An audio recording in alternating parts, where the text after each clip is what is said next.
Hello guys, today I'm gonna make an ecology video on what I could consider one of my favorite theropods that I've created in my world building project. It is a graceful animal and probably the biggest feathered dinosaur in my world, Versafomata.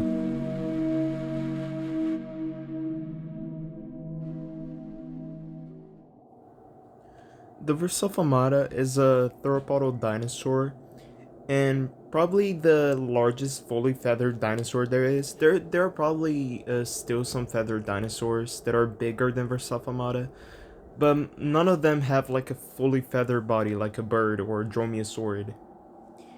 Versafomata is the biggest one that has this type of feathers. It is also one of the few herbivorous theropods, even though it has carnivorous ancestors. It is a herbivore. It mostly eats plants, like from trees and all of that, and rarely plants on the ground, like grass, I guess. Versafamata lives in an environment that is known for being extremely cold, which I could probably consider the coldest environment in my world, especially in some seasons where everything becomes white and snowy and windy, and its feathers usually get bigger and like it grows more feathers during the coldest seasons. And it also has a vestigial pseudosickle claw.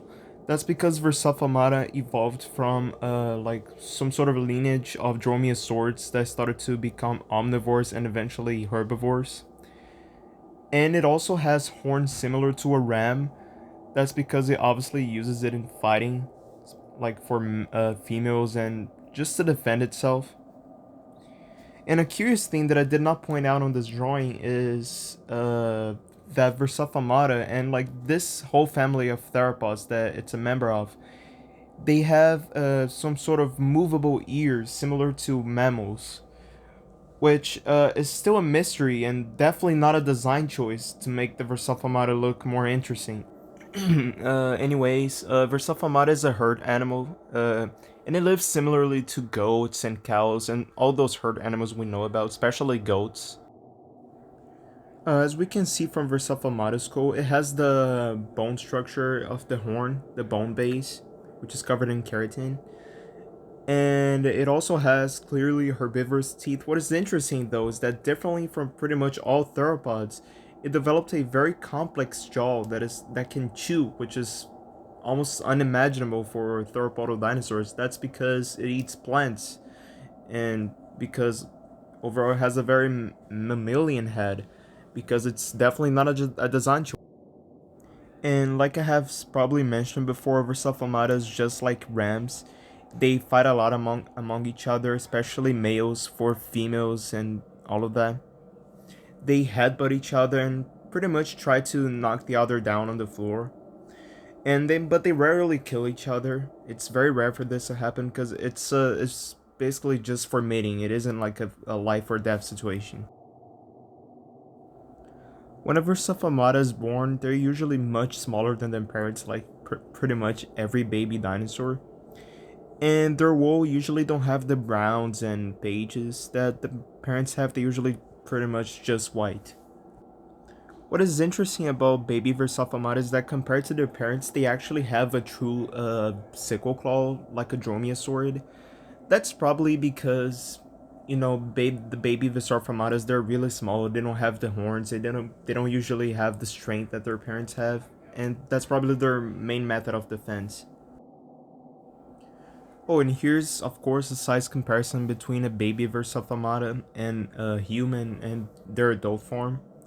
They're much smaller than their parents, and honestly, that's in that image. That's probably Versafamata that is a few week or like a week old.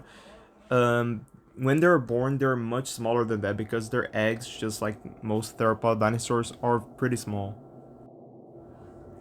Overall, Versafamata is one of my creature designs that I'm the most proud of.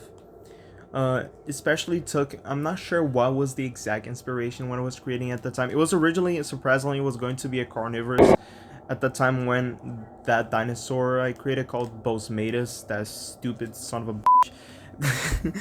bitch, was still existed in my world building project. I canceled it. and it was going to be a genuine family of carnivorous dinosaurs that had horns similar to bovids, but then I saw that it didn't make much sense because it wasn't like a Carnotaurus. It was genuinely like cow-like horns, and I just didn't like the idea at some point. And Versafamata was going to be a herbivore. In fact, on the first sketch I made of it, I'm not sure. I'm pretty sure I erased the carnivorous face. I don't have the sketch anymore. It was made on paper. Anyways, it is one of my favorite creatures in my world building project, and one of them that I'm the most proud of. Um, Part of the inspiration too was Bambaro from Monster Hunter World Iceborne. It is one of my favorite creatures from that game. I really like brute wyverns. I think it's kind of obvious at this point.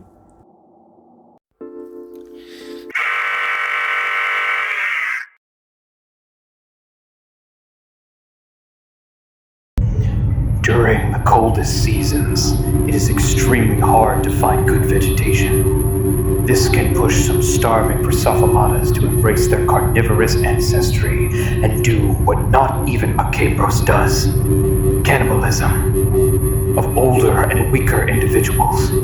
Such behavior was so disturbing, some scholars refer to such cannibals as gorebeards, in reference to the dried blood on their snout and neck.